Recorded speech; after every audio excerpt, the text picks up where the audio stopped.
Hello, everybody. Welcome to the show. I'm going to be sharing with you some top stories that the woke mainstream propagandist media are not sharing with you. We got a great set for you today.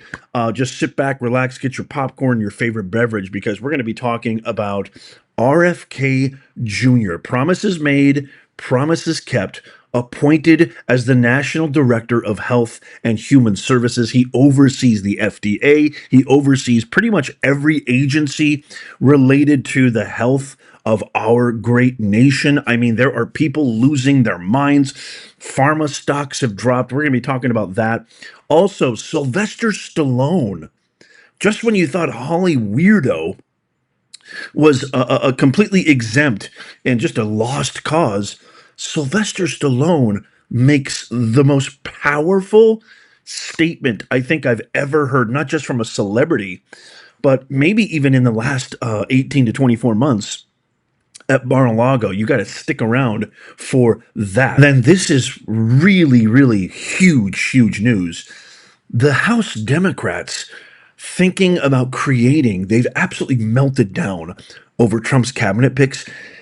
And you're not going to believe what they're planning on doing. I'm going to share with you with that. But first, I don't know if you heard about this story right here, but I'm going to share this. So Oprah Winfrey was confronted just kind of randomly, I guess, by her home. She was asked about the $1 million that she was paid by the Kamala Harris campaign, and she denied it vehemently. Check this out really quickly if you haven't seen this. Hey Oprah, good morning. How are you, darling? You're looking very good. How do you think the election went? Not talking about the election. Thank you very much. Oh, is it true that they paid you $1 million for the endorsement for Kamala? Not true. Not true, okay. I was paid nothing, ever. What do you think about all the celebrities with their mass exodus? Wow. I'm not talking about Do you think Prince Harry's gonna lose his visa now that Trump's president? So just in case you didn't hear what she said she basically vehemently denied it. She said, I wasn't paid anything, nothing. Almost got really mad there. You could kind of sense a little, I don't know, anger in her voice. And she also said, none of it is true. None of it. But then when actual records came out that she did get paid $1 million, actually her production company, Harpo Productions, which she owns, she's the CEO, she then goes on and kind of backtracks and says, no, this all went to production costs. So check this out. This was her post on Instagram. I'm going to share this with you right now. Check this out. So she says, she says, usually I'm reluctant to respond to rumors in general, but these days I realize that if you don't stop a lie, it just gets bigger. I was not paid a dime. My time and energy was my way of supporting the campaign. For the live streaming event in September, my production company, Harpo, was asked to bring in-set design, lights, cameras, microphones, crew, producers, and every other item necessary, including the benches and chairs we sat on, to put on a live production. I did not take any personal fee. However, the people who worked on that production needed to be paid and were. End of story. Oprah, you mean to tell me that every single penny, I know you're worth billions, and I know you pathetically tried to extort money from Lahaina with your pal Dwayne "The Rock" Johnson, even though your net worth is over $8 billion.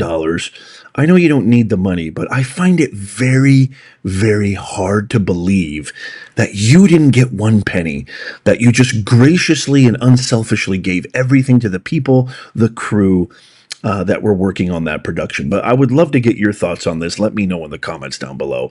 It seems like backpedaling.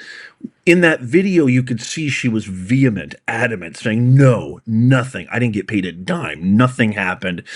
Almost to say, why didn't she say, she could have said something. I know it was private and looked like she just got done working out, and maybe she just wanted to get, this random, I don't know who that journalist, I have no idea who that journalist was. Maybe she just wanted to get away from the situation, but maybe she could have just said that then and say, no, I didn't get anything, but my production crew did. Only once records came out that two separate payments of $500,000 went to her Harpo Productions company, only then did she then come out and say, yeah, well, we got paid, but I didn't get paid. So I don't know. It seems a little bit fishy. I would love to get your thoughts on this. Let me know in the comments down below. Okay, RFK Jr.'s appointment by President Trump. Again, promises made, promises kept. I truly believe my 2 cents in this. We have the worst health epidemic in our country's history. Children have diabetes at much earlier ages, the obesity epidemic. I don't have to tell you this. What has been, not to sound like Kamala, needs to be unburdened because we have a health crisis in our country, and pharma companies are making billions and billions of dollars. All these companies that make these medications that essentially don't do anything but keep us more sick, and it seems to be this endless cycle. It's not working. I truly believe what Trump has done by anointing this amazing cabinet is he has enacted the American Revolution 2.0. This is revolutionary. It's going to change everything. And a lot of people think he's anti-vax, RFK Jr. He's anti-science. He's anti-health.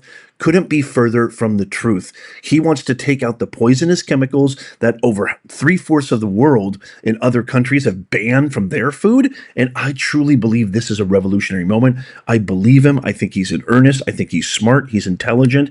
And I think he's going to actually do the job. The fact that the establishment swamp Washington is so vehemently against him, to me, speaks volumes. Listen to this. Sources tell NBC News that the president-elect, Donald Trump, is expected to pick Robert F. Kennedy Jr. to be the Secretary of Health and Human Services. Trump had previously promised RFK a, quote, big role after RFK abandoned his independent bid for president and endorsed Donald Trump. The New York Times describes him like this, as a, quote, environmental lawyer who has no medical or public health degrees and has promoted anti-vaccine conspiracies for years, end quote. Regarding the Food and Drug Administration, the agency that is responsible for the safety of our prescriptions, vaccines, cosmetics, our food, even veterinary medicine, an agency that would be under his purview, RFK has said that, quote, entire departments have to go. Let's bring into our breaking news coverage former Obama White House Policy Director, MSNBC medical contributor, Dr. Kavita Patel. Dr. Patel, your first reaction. Oh my God. I mean, those of us who have spent our lifetime, kind of decades working in and around in HHS, I'm not kidding, Nicole, my texts are flying off the chain, both Democrats and Republicans saying, this can't be real. Someone must have gotten this wrong. This can't be possible. And now the second underlying chain, there's some silver linings. The second thought I had is he can't get confirmed, can he? But I'm just listening to you talk about the DNI and all these other roles that require some sort of White House or confirmation or some combination. And here we are. It is really hard to believe. There are career staff texting me saying this was just the push they needed to try to get out. They were already on the fence and worried. We're not just going to see this incredible kind of integration of ideology that has no science behind it. But Nicole, we're going to see probably the best of the best career staff leaving these agencies potentially hollow that he would oversee. Kind of reminds me of all the tenured professors who get upset whenever you bring up any new initiatives or any new programs or ideas about quelling, the immunity that these professors get because they don't have to do anything to stay up to date. They don't have to innovate. There's no incentive to further their education and be truly a lifelong learner. And that's why our educational system is a complete travesty. And so you have these establishment health officials that are running scared. Why? Nothing has been working. We have health epidemic after health epidemic after health epidemic. I think that's what we need right now. It's what the American people voted for. The American people have spoken. We need some fresh voices. We need some fresh ideas. We need somebody who actually will say, hey, well, let's just take a look at this. And the misnomer and the myth is he's not anti-vaccine. He's the furthest thing from anti-vaccine. What he isn't, though, is anti-questioning and anti-interrogation, meaning he wants to ask questions. And I think as Americans, we voted for this. And I think that's actually a smart thing to do, to be inquisitive, to say, well, why do we need all of these mandates for this or that? Why is this pharmacological industry so profitable and profiting off the health of millions and millions, hundreds of millions of Americans? Let's just hear from the horse's mouth himself. You decide. This is what I love about a free enterprise and a free market. Listen to RFK Jr. lay out his plan and tell me that this is nuts, because I don't see it. Listen. I'm not intimidated by the agencies. I know how they work and I know how to change them. And most of those changes you do not need Congress for. President Trump could have done it, had the power to do it himself, and President Biden has the power to do it himself. And I'll give you an example. with a stroke of the pen, you can change back the rule that allows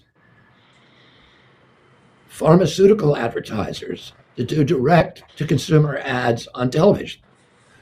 That's one of the big problems. That's why one of the reasons we have this entrenched agency capture, not only of Congress, because they control the airwaves, they control the evening news.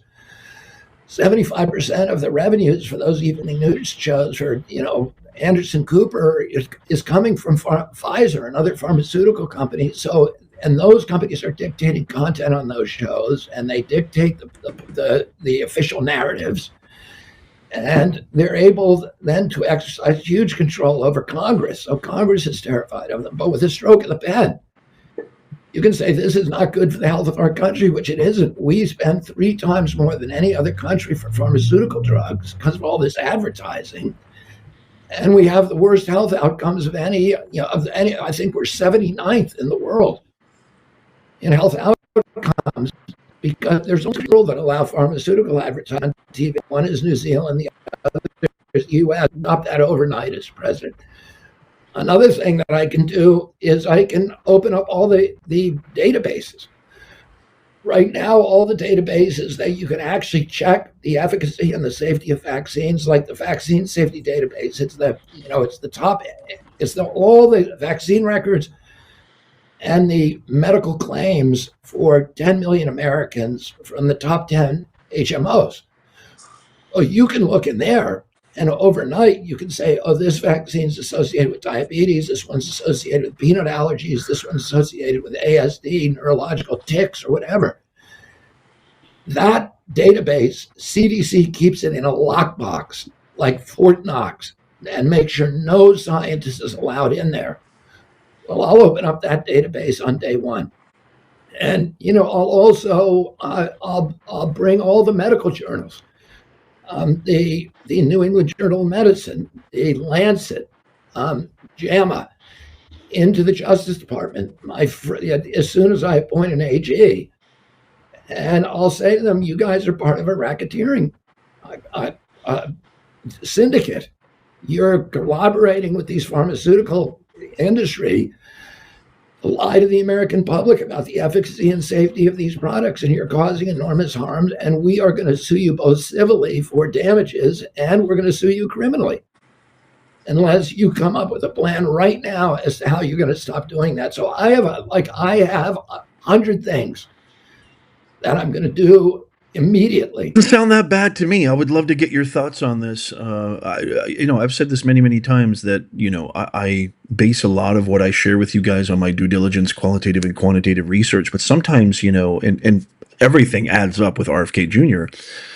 But I think maybe even the most significant barometer is my intuition and my ability to judge character. And I think RFK Jr. is in earnest.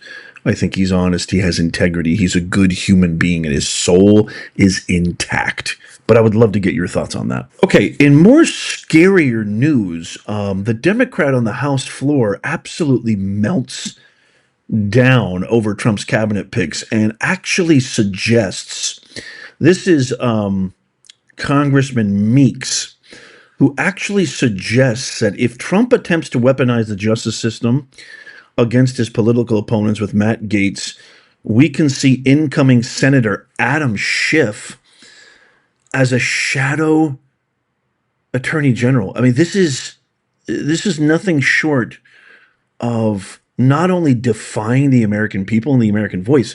This almost kind of hinges upon an insurrection. Listen to this.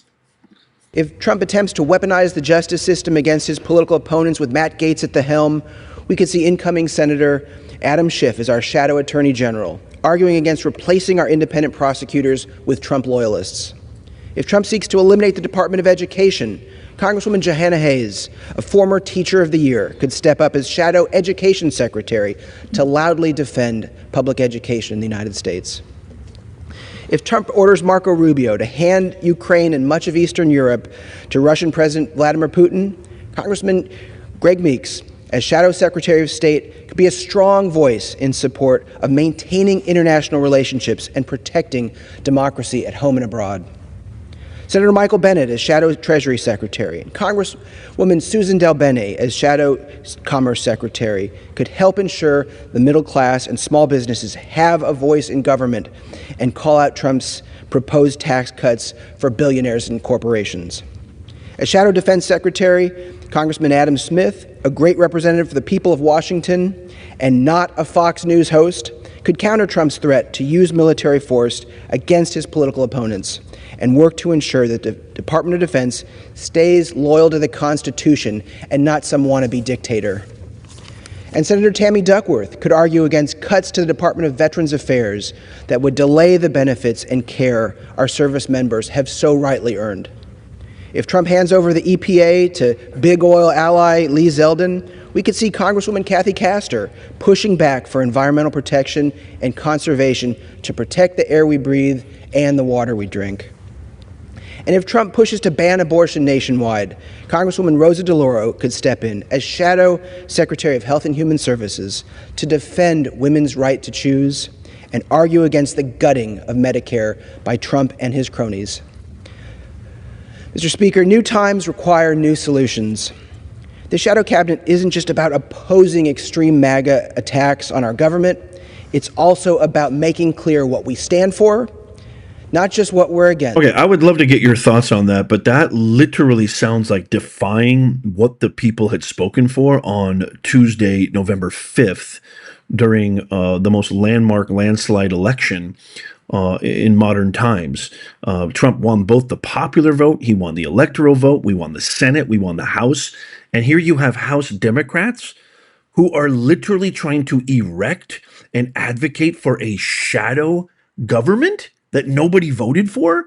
What is that? Call me crazy. And by the way, that dig on Fox News host that the gentleman said is referring to Pete Hegseth, who is an actual decorated veteran and a profound patriot, unlike all of you scum swamp in Washington who have never served. So I love how they characterize, again, they're trying to bend the narrative. He's just a Fox TV. Yeah, he happens to have other capacities. He happens to host a Fox News TV show, but he's also a decorated veteran, a profound patriot. He has fought and advocated for veterans his whole entire life, unlike you. This is an insurrection. Nothing short of that.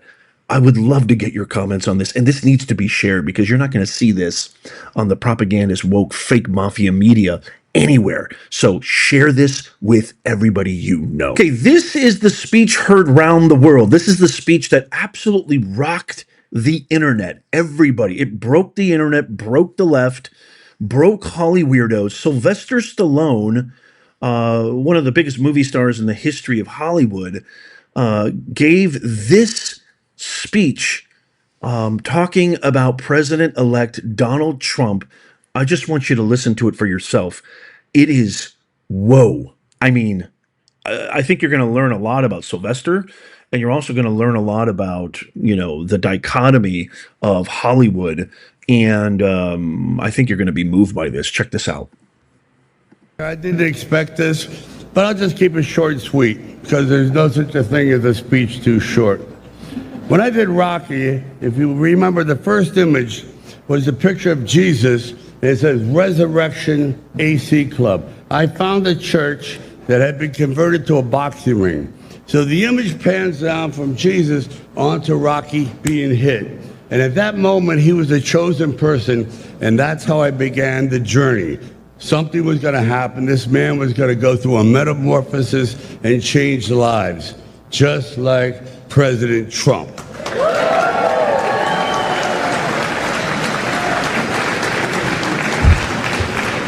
We are in the presence of a really mythical character. I love mythology. And this individual does not exist on this planet. Nobody in the world could have pulled off what he pulled off, so I'm in awe. And I'll just say this, and I mean it. When George Washington defended his country, he had no idea that he was going to change the world. Because without him, you can imagine what the world would look like. Guess what? We got the second George Washington. Congratulations!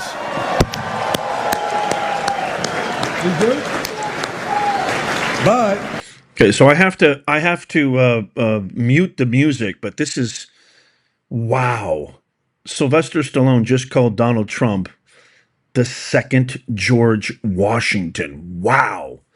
This is monumental, my fellow Americans. Holy mackerel. You know, I think a lot of people after President Trump got shot in Butler, which we were actually live watching the whole thing, I think that, you know, you got somebody like Mark Zuckerberg saying it was one of the most badass things he's ever seen. A lot of people saw something they'd never seen before, especially from a leader and somebody who was not only a former president, but who was more than likely going to, I mean, even back in July, he had all the momentum going for him that he was more than likely to execute this landslide that he did on Tuesday, November 5th. I know most of you guys already know this, but just to kind of remind people, the greatest measure of a human being is to see how they act under duress, under extreme crises, under extreme circumstances. If it were me, I would have run for the hills. I would have been like, get me out of here. I want to see my wife and kids again. Get me the hell out of here. I'll be completely honest. And I think if most of us are honest, I think most of us would have done the same thing. This guy jumped up, said, wait a minute. He wanted to let the American people know he was okay. Not only that, and they had no idea how many shooters there were. Was there more than one? Was there two? Was there three? Where were the bullets coming from? The Secret Service, we all know, I did a video on it, where that was the most inept and grossly incompetent day in Secret Service history. The guy got up and shook his fist and said, fight, fight, fight. Find me somebody who would do that. I truly believe our forefathers, the framers of our Constitution, the founders of our country, were looking down in awe, proud, beaming with pride.